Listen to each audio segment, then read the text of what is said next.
Merci Stéphane, merci Nabil, merci à la direction, au comité directeur de NUMEF de m'avoir invité. Donc moi je vais vous présenter des travaux qui concernent la plasticité et puis la dynamique. Donc la plasticité, tout le monde a une idée un peu de ce que c'est. Le titre est déjà un peu étrange, hein. On parle de neurochirurgie éveillée, de chirurgie éveillée. Le neurochirurgien est éveillé, hein, de fait.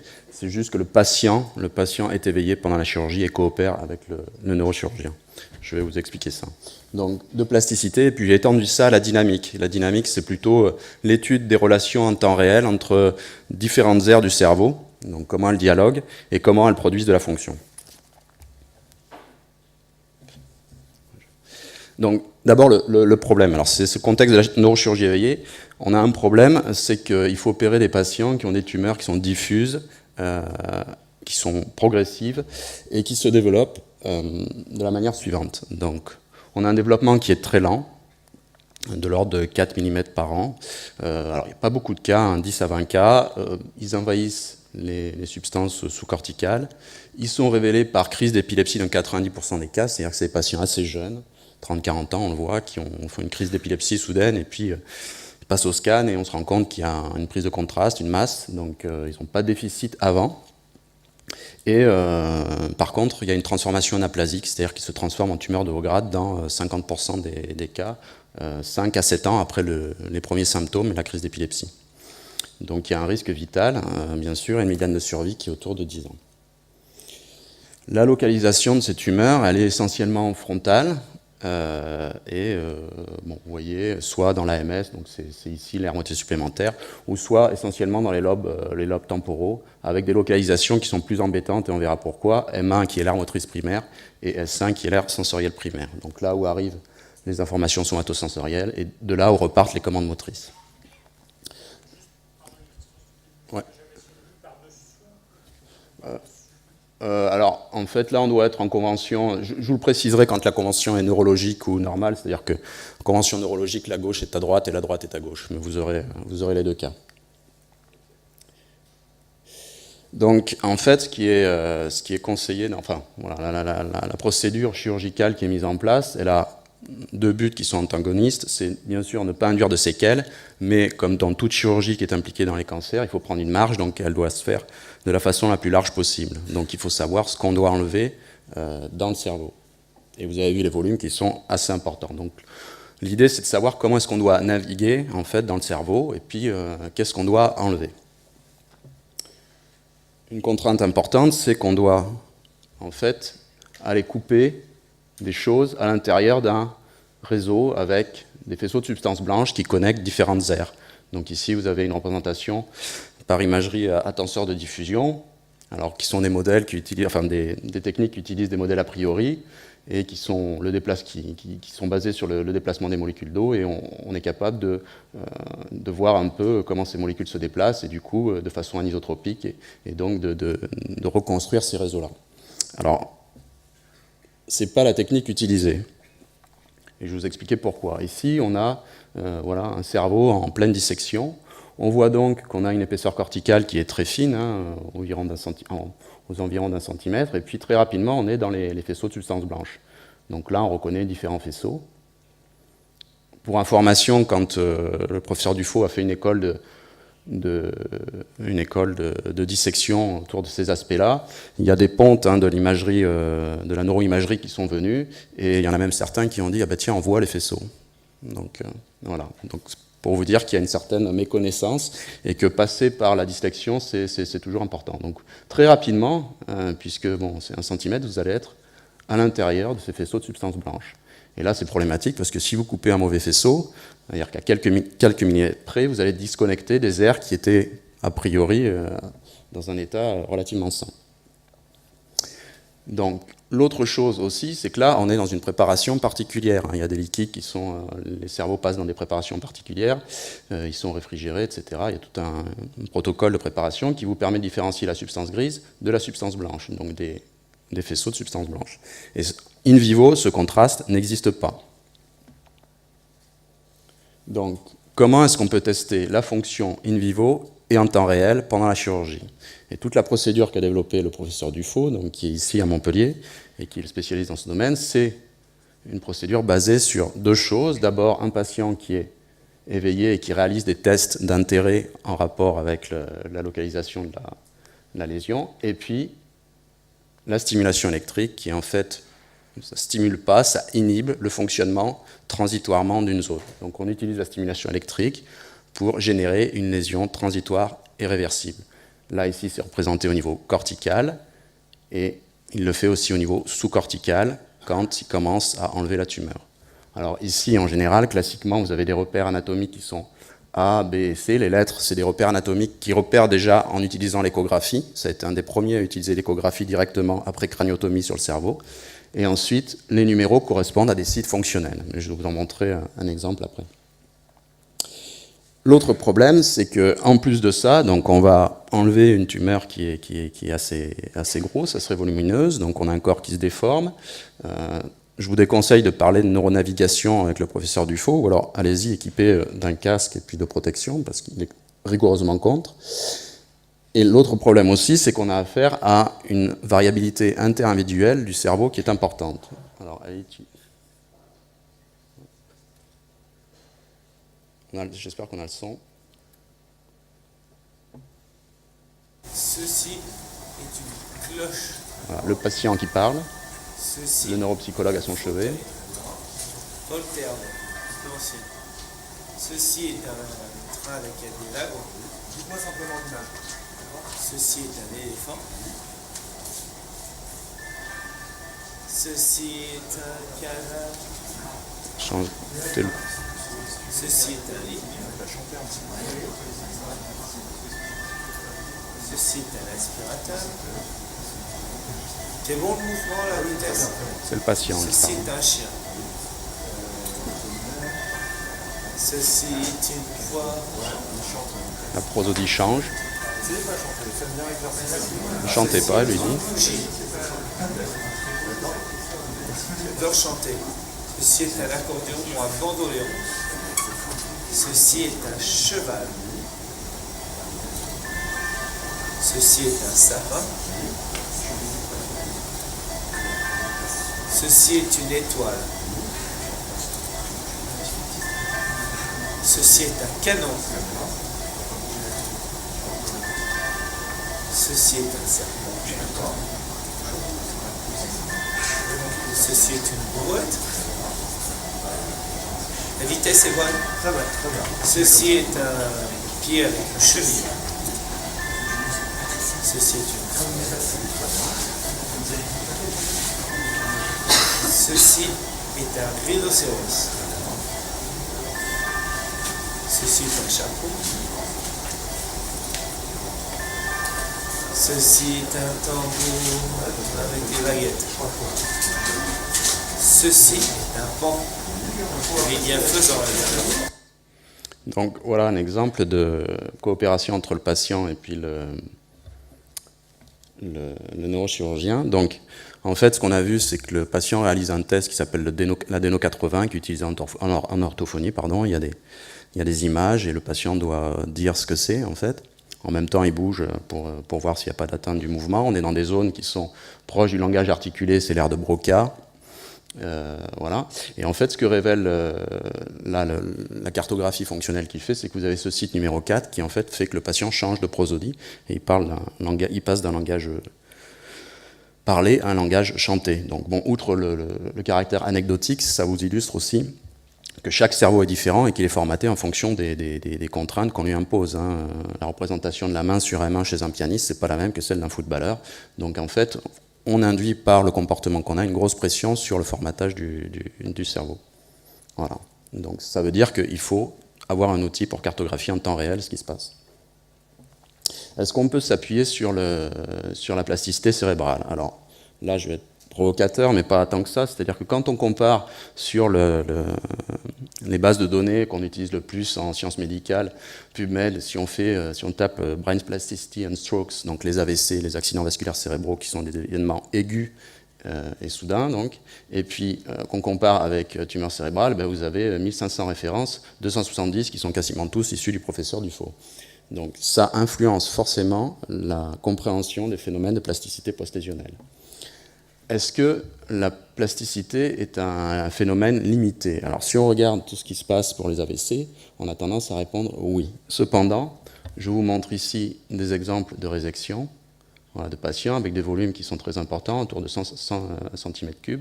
Et si vous voyez, ici vous avez en fait les performances sur des tests qui sont les tests cliniques standards, et on compare nos tumeurs lentes avec les strokes, et on voit qu'en fait dans 90% des cas, vous n'avez aucun déficit. C'est des tests qui sont cliniques globaux, mais en général, ces patients-là, même après chirurgie, après des volumes de résection très importants, après une vie socio-professionnelle quasi normale.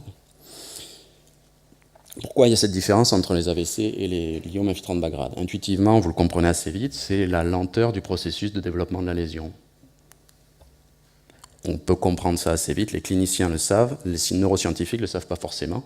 Et notamment, c'est très peu. Vous avez une étude qui était publiée, alors il y a ces deux équipes, Einstein et Finger, qui ont publié ça dans les années 70, dans des très bonnes revues, il y a les années Papillon Science, où ils comparent en fait des lésions itératives chez un rat, en une seule étape, une étape espacée de 10 jours, une étape espacée de 20 jours, 30 jours, et puis une chirurgie feinte, c'est-à-dire ils font juste la craniotomie, ils n'enlèvent rien, et ils comparent en fait la performance dans une tâche où un rat devait aller dans un tube denté alternativement à droite, à gauche, à droite, à gauche, à droite, il doit alterner ça 10 fois, et il doit faire ça encore une deuxième fois, donc 20 fois en tout. Et ce qu'on remarque, c'est que déjà dans une chirurgie, enfin dans deux chirurgies, espacées de 10 jours, vous avez un gain significatif, le nombre d'essais diminue amplement. Okay, donc ça veut dire que par ces études, on savait déjà qu'il y a deux facteurs qui influencent la plasticité, c'est l'intervalle interlésion et puis le volume de la lésion. Eux appelaient ça la progressivité ou le momentum de la lésion, le moment de la lésion. Est-ce que ça a une application? Oui, ça a des applications en chirurgie itérative. Ici, un patient avec une tumeur d'un certain volume. Donc on voit que bon, sur la cartographie, il s'est relativement lâché. La tumeur, il a commencé à enlever la tumeur et puis il s'est retrouvé bloqué, c'est-à-dire qu'à un moment donné, il stimule, ça déclenche une perturbation dans le comportement du patient, donc il est obligé d'arrêter sa chirurgie, mais il reste encore beaucoup de tumeurs dans le cerveau, donc il referme et il opère après une deuxième résection et il arrive à enlever complètement la tumeur. Encore une fois, avec des volumes qui sont impressionnants. Est-ce que la plasticité est un phénomène lent? Et qu'est-ce que nous disent ces études là-dessus? Je vais vous montrer des résultats qui concernent en fait la récupération dans le domaine attentionnel. Donc l'attention, c'est quoi? En fait, l'attention visuelle, c'est que je peux très bien regarder en face de moi et puis porter mon attention visuelle sur ce qui se passe à droite. Voilà. Donc je peux regarder en face, mais l'attention est portée sur ce qui se passe à droite. Et ça, c'est testé de la manière. Enfin, je vais vous montrer comment c'est testé, mais si on regarde le patient d'abord, on voit donc il y avait deux patients avec des tumeurs qui sont essentiellement dans le lobe pariétal, en arrière, des volumes de lésions, alors avant et puis après. Les vues intraopératoires, donc vous voyez les lésions qu'il a faites, et on a testé en fait l'attention chez ces patients-là en faisant des tests de bisection de ligne. Il n'y a rien, il y a du liquide céphalorachidien, voilà, qui va remplir. En fait, et c'est vrai que ça se déforme du coup. Donc ici on teste simplement sur une bisection de ligne, c'est-à-dire que ces patients, on va leur présenter une feuille A4 avec une ligne et puis on va leur demander de couper la ligne en son milieu. Et en fait, très souvent il y a des syndromes d'héminégligence, c'est-à-dire qu'ils vont dévier, ils vont négliger parce qu'ils négligent une partie, soit la droite, soit la gauche de la ligne, et ils vont dévier vers la droite ou vers la gauche. Là en l'occurrence, ils dévient vers la gauche, et on voit première déviation. Alors occupez-vous simplement des traits pleins, les autres ça concerne des lignes qui étaient moins larges, mais là ce qui est standard c'est de couper sur des lignes qui sont grandes. Donc ici on voit une première déviation autour de 2 cm. On reprend dans la même journée, on voit qu'il a récupéré la déviation, et puis là, il n'y a quasiment plus d'erreur. On reprend 144 heures, donc 3 jours après, il y a une déviation résiduelle, mais qui n'est pas la même. Il a quand même récupéré. Il n'y a aucun feedback verbal, et il y a des choses relativement saugrenues qui se passent, du style, le patient vous dit, c'est étrange, mais je n'avais pas remarqué que ma main pouvait cacher la ligne. Ils vous disent ça, donc c'est un problème de transparence de la main, c'est des phénomènes qui sont connus quand vous avez des atteintes au niveau du lobe pariétal, mais il est incapable de corriger quand même. Donc ça, c'est juste pour vous illustrer, outre les phénomènes neuropsychologiques, la rapidité. Là, ici, on voit à l'intérieur d'une même session, entre 12h et 12h07, donc ils sont lents, vous voyez, ils n'ont pas beaucoup d'essais à faire. Vous voyez qu'il dévie vers 4 cm vers la gauche, et puis il va corriger pour arriver à récupérer ça de façon très rapide. Donc voilà, dans le domaine cognitif, un exemple de récupération où on touche à des phénomènes plastiques, mais de manière indirecte. Je vous parlais de plasticité intraopératoire, qui nous rapproche un peu des aspects électrophysiologiques. Donc là, ici, vous avez une tumeur qui est localisée ici, des cours anatomiques qui a été repéré, là un site fonctionnel, vous en avez même d'autres là qui sont mal marqués, 1, 2 et 3. Donc 1, vous déclenchez un mouvement dans l'avant-bras, 2 dans le poignet, 3 dans les doigts. Quand on stimule le cortex moteur, vous déclenchez des mouvements. Okay. Au cours de la chirurgie vont apparaître les sites 4, 5 et 6, c'est des endroits qu'il avait testés, le neurochirurgien, mais qui n'étaient pas fonctionnels. Vous stimuliez en 4, 5 et 6, il n'y avait rien qui se passait. Donc, quand on stimule, maintenant, vous avez 4 apparitions d'un mouvement du poignet, 5 des doigts, 6 de l'avant-bras. Et ça, c'est des phénomènes qui arrivent entre 15 à 60 minutes après le début de la chirurgie. L'interprétation, c'est de dire qu'en fait, vous avez une augmentation locale d'excitabilité et donc un démasquage de réseaux qui sont redondants. Il y a de la redondance dans le cerveau, des réseaux auxiliaires, et en créant une lésion, on va lever l'inhibition sur ces réseaux, augmenter leur excitabilité et ils vont être révélés. Les limites de la résection. Alors, les approches qui sont les plus développées pour ça, c'est souvent de faire des cartes de résectabilité, je ne sais pas si le français est bon, ou un atlas, c'est d'essayer de repérer les limites anatomo-fonctionnelles des résections en superposant, en fait, les volumes résiduels de tumeurs sur après un grand nombre de cas de résection. Et en rouge, vous avez les zones qui sont un peu problématiques, ici. Vous avez une approche complémentaire qui consiste à, pendant la chirurgie, essayer d'identifier les cartes où la probabilité de détecter une réponse fonctionnelle pendant la DES, pendant la stimulation électrique, est la plus importante. Autrement dit, les sites qui sont aussi problématiques. Alors là, ce qui est plus évident sur cette carte que sur celle-là, c'est qu'ici, on retrouve quoi? On retrouve le cortex moteur et sensorimoteur. Et puis, vous avez les radiations optiques en profondeur qui apparaissent. Donc, ces zones-là, quand vous les stimulez, vous êtes susceptible de trouver donc des réponses fonctionnelles, et ça veut dire que c'est un stop pour le chirurgien. Le chirurgien ne va pas, du coup, opérer dans ces cas-là. D'accord? Alors, moi, mon interprétation de physiologiste qui explique le monde avec des boîtes et des flèches, elle est assez basique. La limite corticale, pourquoi? Parce qu'en fait, dans un réseau où vous avez une entrée vision somatosensorielle et une sortie motrice, en fait, on voit que ces régions problématiques, c'est les aires primaires, où arrivent les informations, où repartent les commandes motrices. Donc là, dans ces zones-là, c'est très souvent difficile d'aller faire un acte chirurgical, parce que si vous coupez les commandes motrices, il n'y a plus rien qui arrive au muscle, de la même manière que si vous coupez les radiations optiques, il n'y a plus rien qui arrive au cortex occipital. Donc, par contre, dès que vous pouvez faire une chirurgie dans les aires associatives, en fait, là, la récupération est bien meilleure. Alors, on peut essayer de modéliser, d'amorcer une modélisation très simple autour de la densité des neurones, des synapses et des connexions qui sont plus importantes au niveau associatif qu'au niveau cortical. Au niveau sous-cortical, au niveau sous-cortical, ici, vous aviez la même chose pour les grands faisceaux, voilà, avec les zones en rouge qui sont les zones les plus problématiques pour le chirurgien, et puis les autres zones. Au niveau sous-cortical, il semblerait qu'il y ait des voies de substances blanches qui soient critiques et sur lesquelles on ne puisse pas agir. D'accord? Et tout ça, ils ont essayé, ils concourent à définir ce qu'on appelle un cerveau minimal commun. Ils sont partis avec cette idée. Alors, autant pour ça, ça me semble à peu près correct. Autant pour les faisceaux critiques, je vais vous montrer un exemple où, en fait, là, ici, on a deux patients qui ont un élargissement des ventricules, donc c'est des hydrocéphalies un peu particulières. On voit que, en fait, il y a des liquides céphalorachidien à l'intérieur du cerveau de manière massive. Cette patiente-là, avec une histoire médicale qui était normale, celui-là, c'est-à-dire qu'en fait, ils n'ont pas su qu'elle était hydrocéphale et qu'elle avait ces problèmes-là avant qu'elle soit hospitalisée à l'âge de 70 ans pour un problème qui était annexe, mais qui l'a induit à faire cet examen. Et puis ce patient-là, il était connu qu'il avait une hydrocéphalie, mais il a réussi à à avoir une vie normale. Le QI était de 75, donc ce qui est un peu inférieur à la moyenne, et ce qui lui a permis de travailler, ce que disait le papier, dans la fonction publique.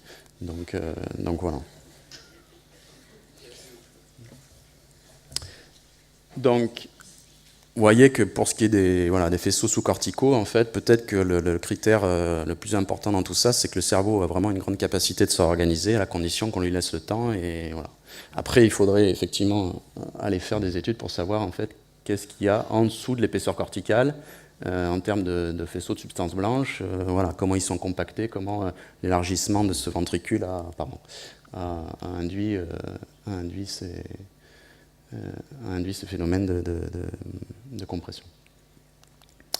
Alors, un travail qu'on essaye de mener maintenant dans le cadre d'un financement du MED, qui concerne en fait le rôle des structures distantes, parce que c'est vrai qu'on se focalise beaucoup autour de la lésion, mais il faut savoir un peu ce qui se passe à distance. Et donc on utilise différents outils et on essaye de comprendre ce qui se passe à distance, notamment dans l'hémisphère opposé ou à distance dans l'hémisphère sain et aussi dans les structures sous-corticales, parce que le cerveau est éminemment interconnecté, donc quand on lèse à un endroit, ça a des impacts sur d'autres endroits. Ici, bon, c'est un travail que mène Anthony, donc avec vous voyez, des patients avec des types de lésions qui sont variables en termes de taille. Qui sont pris dans le temps à des temps différents. Et ce qu'on a fait, c'est qu'on a essayé de regarder sur l'activité EEG de base, en gros, la répartition des activités dans différentes bandes de fréquences, delta 1 à 4 Hz, alpha 8 à 12 Hz, et puis bêta 14 à 20 Hz. D'accord ? Donc ici, vous avez les sujets sains, et ici, vous avez vos patients. Ce qui se dessine ici, voilà, c'est surtout que vous avez ces deux patients qui ont des lésions, encore une fois, hétérogènes, grosse lésion, une petite lésion, beaucoup plus petite. On a une activité, notamment alpha et bêta, qui est plus importante pour les patients qui ont été pris à 3 mois après la chirurgie, qui tend à se normaliser et à diminuer, avec une activité delta qui reste importante, et ce, au voisinage de la lésion. Alors l'activité delta, en général, c'est souvent représentatif de l'activité métabolique. D'accord, c'est une activité très lente dans le signal EEG, donc l'activité électroencéphalographique qui est prise sur le cerveau, et elle est souvent emblématique d'une activité métabolique. Donc là, on tend à montrer une normalisation, ce qui se voit un peu mieux si on se centre sur l'électrode C4, donc du côté lésé qui est par là en fait, là vous voyez que c'est le point chaud. Sur les différents patients, et notamment le patient 4 et 5, qui sont les patients pris à 9 mois et à 12 mois, on voit que leur activité tend à redevenir comme celle des patients, des sujets sains, alors que les autres, vous avez une forte activité alpha, une forte activité bêta, et puis une activité delta qui reste importante. 5 minutes ? 3 minutes ? J'ai été beaucoup trop long. Donc en fait ça on compare, après avoir comparé l'activité de base, on compare en fait l'activité de réponse, c'est-à-dire que là la première partie c'était sur ce signal là avant, et là on compare en fait simplement le niveau d'excitabilité entre la réponse des potentiels évoqués dans une tâche entre l'hémisphère droit et l'hémisphère gauche, et ce qu'on montre c'est que pour 2 patients avec petite lésion on a une augmentation de cette activité dans l'hémisphère qui est lésé. On a un seul cas d'augmentation de l'activité des potentiels évoqués dans l'hémisphère contre-lésionnel, l'hémisphère sain, pour ce patient-là. Ce qu'a montré aussi Anthony, c'est en s'intéressant au signal IRMF, on s'intéresse au débalancement au niveau des thalamies quand la lésion est localisée à gauche, et ce qu'on observe, c'est qu'entre une activité post et immédiatement après la chirurgie et avant, on a une hypoactivité dans le thalamus qui est situé du côté de la lésion. Là, on est en convention neurologique. La droite est à gauche et la gauche est à droite.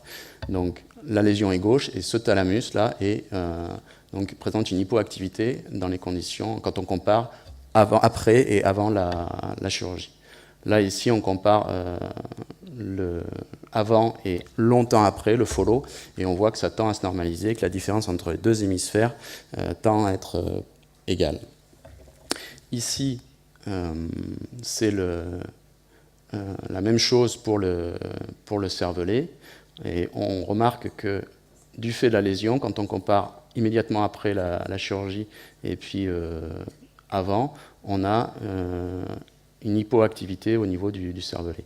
Alors tout ça concourt à poser l'hypothèse d'un phénomène de diaschisis qui est un phénomène connu, c'est-à-dire dans le cas d'un AVC par exemple, vous avez une lésion à un endroit et la lésion fait que cette structure qui est connectée avec d'autres structures lui envoie pas des informations, elle n'échange plus d'informations, donc même les structures distantes subissent un déficit d'activité. Et voilà. Donc, est-ce que c'est de la vraie récupération? On ne sait pas. Toujours est-il qu'en 3 mois à peu près, on a entre 0 et 3 mois après la chirurgie, on a ces phénomènes de débalancement et ces phénomènes qui ressemblent à des phénomènes de diaschisis. Alors, j'avais pas mal de diapos pour enchaîner là-dessus, donc je vais essayer de faire ça très rapidement. Ce qu'on fait, c'est qu'on s'intéresse à la stimulation, aux effets de la stimulation électrique directe, voilà, lors de la chirurgie. Donc ces paramètres-là sont ceux qui sont utilisés par un neurochirurgien, mais pour aller très rapidement, c'est le flou le plus complet. On voit que dans les pratiques, si vous mettez l'intensité de stimulation en fonction de la largeur du pulse, vous avez en fait une grande variabilité de pratique. Ici, ça c'est chez l'animal, lorsqu'on fait de la cartographie avec de la microstimulation, donc pour des intensités qui sont beaucoup plus faibles. Et là, c'est dans le cadre de l'épilepsie, dans le cas de la chirurgie éveillée. Donc théoriquement, là, si on suivait bien nos cours de biophysique, on aurait une exponentielle décroissante, là, qu'on doit à la mesure des chronaxies, etc. Monsieur Lapic, ça doit être au 19e siècle. Donc vous voyez que là, on n'est pas capable d'en faire passer une seule, donc il y a vraiment une grande hétérogénéité de pratique. Donc ce qu'on a développé, nous, c'est une mesure de potentiel évoqué pendant la chirurgie. On va poser des grilles écoques directement sur le cerveau et on essaye de comprendre quand on stimule un endroit et qu'on recueille le signal à un autre endroit, on essaye de comprendre un peu quels sont les effets de la stimulation. Donc, l'environnement est très bruité, c'est un véritable challenge. Il y a tout un tas d'appareils électroniques qui viennent modifier les enregistrements. On est capable d'enregistrer la DCR, qui est une réponse corticale directe. Quand je stimule à proximité de l'électrode de stimulation, j'enregistre une réponse avec un pic qui arrive à une vingtaine de millisecondes. Donc là, le signal brut, là, la moyenne. On est capable d'enregistrer donc la DCR. On est capable aussi d'enregistrer 2 autres types de réponses, qui sont les ACEP, les potentiels évoqués axonocorticaux. Donc quand on stimule en sous-cortical, on enregistre la réponse en cortical. Donc là, quand il y a une résection, on stimule en profondeur. Pareil, de mesurer ces potentiels de façon brute et en moyenne. Et puis, des ACEP encore. Et puis un 3e type de potentiel, des CACEP, qui sont, eux, quand on stimule en cortical à un endroit, que le signal se propage en sous-cortical et qu'il est enregistré en cortical à une autre distance. Et là, je vous montre que les signaux moyennés, parce que c'est moins évident sur les signaux bruts. La mesure sur les signaux bruts, c'est quand même assez problématique. Donc, je pense que je peux m'arrêter là. Voilà. Merci.